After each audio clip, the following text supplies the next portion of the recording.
Tension করো না বা এত চিন্তা করার কি আছে, এই কথাটা বললেই যদি টেনশন কমে যেত তাহলে কিন্তু পৃথিবী শুদ্ধ এত লোক টেনশন, অ্যাংজাইটি, উৎকণ্ঠা, উদ্বেগে ভুগতেন না। তাহলে আজকে আমরা মনমিস সিরিজে আলোচনা করব যে এই যে টেনশন করো না, এই কথাটা কিন্তু সত্যি সত্যি একটা মিথ। কারণ তাতে যে ব্যক্তির এই টেনশন বা অ্যাংজাইটি হচ্ছে তার কিন্তু কোনো রকমেই আরাম হয় না বা সে কোনো রকম আশ্বস্ত বোধও করেন না। তাহলে আজকে আমরা ভিডিওতে এই বিষয় নিয়ে আলোচনা করব। তাহলে আমরা এই যে টেনশন বা অ্যাংজাইটি, উৎকণ্ঠা, উদ্বেগ, এগুলো কিন্তু ব্রেনের একটা স্বাভাবিক প্রবণতা এবং এত বছর, লক্ষ বছর ধরে, 5 লক্ষ বছর ধরে আমাদের মাথায় কিন্তু এই ধরনের একটা ব্রেনের নিজস্ব মেকানিজম আছে যেটা আমাদেরকে প্রোটেক্ট করতে চায়। ব্রেন তো আমাদের খুশি রাখতে চায় না, ও আমাদের নিরাপত্তা দিতে চায়। তো যার ফলে কি হচ্ছে, এটা আমাদের রয়েই গেছে।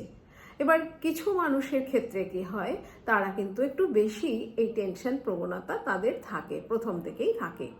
সেটা অনেক কিছু কারণে হতে পারে, হেরিডিটিক্যালি হতে পারে, বায়োলজিক্যাল পার্সপেক্টিভ থেকে হতে পারে, তার বেড়ে ওঠা থেকে হতে পারে, সে কিভাবে তার এই মেন্টাল মেকআপ তৈরি হয়েছে তার উপরে কিন্তু নির্ভর করে।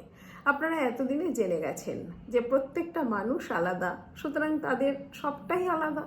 তাহলে তারা যেভাবে জিনিসটাকে দেখছেন বা বুঝছেন বা নিজে ভাবছেন সেটা তো সম্পূর্ণ আলাদা এবং সেটা বেশ কিছু সময় অটোমেটিক্যালি হতে থাকে।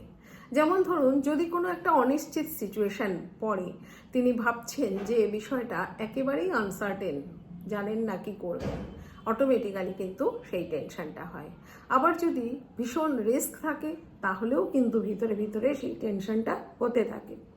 তাহলে এই যে টেনশন অনেক সময় দেখা যায় যে রিয়েল সিচুয়েশনেও হচ্ছে, আবার রিয়েল সিচুয়েশন ছাড়াও কিন্তু ভাবনার থেকেও এটা চলে আসছে। তাহলে যাদের হচ্ছে তারা কিন্তু কেউই সেটাতে রিলিফ বোধ করে না, যার ফলে প্রচণ্ড কষ্ট হয়, ভিতরে ভিতরে অস্থিরতা বাড়তে থাকে, কোনো কাজে মন দিতে পারেন না, খুবই অসুবিধা হয় এবং খুব পেইনফুল অবস্থার মধ্যে দিয়ে যায়। তাহলে আমরা যারা আজকে এই জিনিসটা বুঝলাম যে প্রত্যেকটা মানুষ ইউনিক এবং আমাদের ব্রেনের অটোমেটিক মেকানিজমের জন্য এটা হচ্ছে, তাহলে আমরা আজকে থেকে আর এই কথাটা বলবো না। আমরা যদি তাদের পাশে থাকতে চাই তাহলে অবশ্যই বলবো যে আমি দেখতে পাচ্ছি যে তুমি ভীষণ চিন্তায় আছো, তোমার দুশ্চিন্তা কী কী নিয়ে হচ্ছে আমাকে বলতে পারো।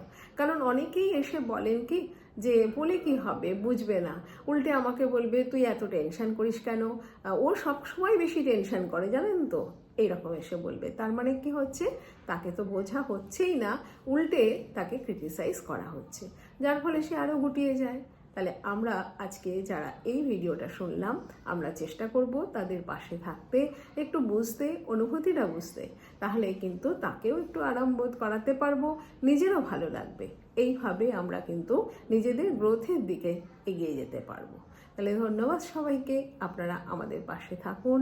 আরও এই ভিডিও জানতে আমাদেরকে সাবস্ক্রাইব করে রাখতে পারেন এবং শেয়ার করুন অবশ্যই।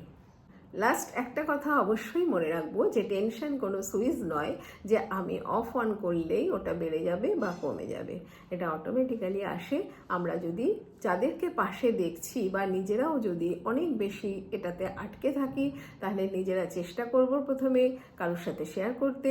যদি না বেরোতে পারি অবশ্যই কিন্তু প্রফেশনাল হেল্প নেব, তাহলে কিন্তু আমরা অবশ্যই সেখান থেকে বেরিয়ে যেতে পারবো।